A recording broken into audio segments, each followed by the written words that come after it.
जब भी आप खाना खाते हैं तो हमेशा कोशिश करिए कि खाना खाते समय बैठ के खाना खाएं, खड़े होके कभी भी नहीं, डाइनिंग टेबल भी नहीं। हाँ, उसके आगे का 7वां है या 8वां जो भी है, कभी भी खाना खाएंगे तो बैठ के ही खाना, खड़े होके या डाइनिंग टेबल पे कभी भी नहीं। ये डाइनिंग टेबल हमारे लिए नहीं है, पहले तो ये समझिए। जिन देशों में ठंडी बहुत होती है वहां के लोगों को गुर्दे का त्रास सबसे ज्यादा होता है, तो वो गुर्दे को बिल्कुल मोड़ के बैठ नहीं सकते जैसे हम बैठते हैं। कोई भी अमरीकी आदमी ऐसे नहीं बैठ सकता, आप देख लो कभी। यूरोपियन आदमी ऐसे नहीं बैठ सकता जैसे, उनके गुर्दे इतने फ्लेक्सिबल होते ही नहीं है। तो उनके लिए डाइनिंग टेबल है, उनके लिए कुर्सी है, उनके लिए सोफा है, क्योंकि उनके गुर्दे इतने ही दुखते हैं, माने जैसे मैं बैठा हूं, उनके लिए है, अपने लिए नहीं है। ये अपने लिए तो जमीन पे बैठ के ही अच्छा है। तो कभी भी भोजन करना हो तो बैठ के करिए, खड़े होके नहीं। और हाँ, ऐसे आगे का नियम है। और कभी मजबूरी है कहीं पे, मान लो आप किसी के लग्न प्रसंग में गए हैं और बुफे सिस्टम है, तो आप अपना खाना प्लेट में निकालिए, कहीं बैठ के खाइए, खड़े खड़े मत खाइए। आयुर्वेद तो इतना कड़क भाषा में बोलता है कि जो खड़े होके खाना है तो नहीं खाना अच्छा है। खड़े होके खाना चौपायों के लिए, चौपाई माने जिनके 4 पांव होते हैं, गाय, मशी, भैंस, आदमी 2 पाया है, इसके लिए खड़े होके खाना एकदम निषिद्ध है।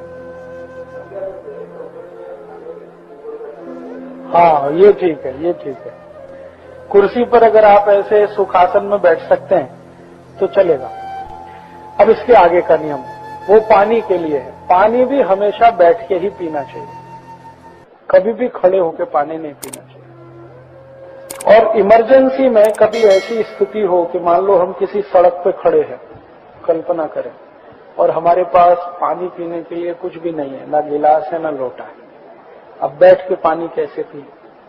तो आयुर्वेद ये कहता है कि अपने शरीर को कमर से आगे झुकाइए, बेंड करिए, फॉरवर्ड बेंडिंग, और फिर पानी पीजिए, वो हाथ लगा के या ऐसे पान पोई में जैसे पानी पीने का है वैसे आगे झुककर, फॉरवर्ड बेंडिंग में। वो मजबूरी में, लेकिन अच्छा तो है बैठ के ही पीना कभी भी। अभी इसका एक उल्टा नियम है, वो आगे का है कि दूध कभी भी बैठ के नहीं पीना, वो खड़े होके पीना। दूध हमेशा खड़े होके पीना, पानी बैठ के पीना। कारण उसका बता दूं कि दूध के बारे में मैंने बार बार कहा है कि उसमें थोड़ी भी एसिडिटी हुई तो फट जाता है। शरीर में दूध 4 तास में फटे तो अच्छा माना जाता है, लेकिन आप अगर दूध बैठ के पिए तो ये जो ताड़ू है ना, दूध इससे टच होके जाता है। ताड़ू पे हमेशा थोड़ा एसिड रहता है, हाइड्रोक्लोरिक एसिड, तो दूध के साथ मिलेगा तो दूध फटेगा। तो यही ताड़ू से दूध फटता हुआ अंदर जाता है, वो खराब है।